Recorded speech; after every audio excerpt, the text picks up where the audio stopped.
Nu er klokken snart 11:30, og jeg har ikke spist i snart 13 timer.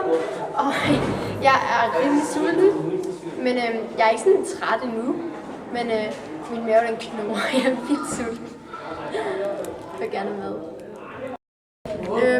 Jeg har fået lov at drikke en mælk. Er det det eneste, jeg må drikke?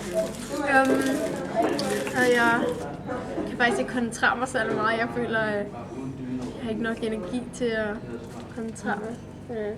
Jeg må leve på den her mælk her. Jeg vil gerne have mad.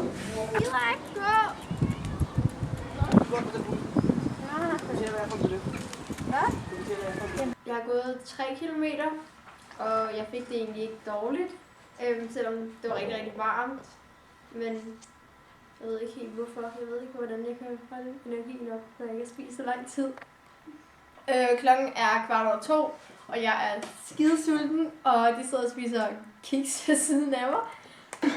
Jeg har det okay ellers. Det er smage. Jeg har faktisk okay energi, selvom jeg ikke har fået mad. Jeg ved ikke Den virker som om, hun er fucking pisse sur. Nej, jeg har det. Jeg er glad.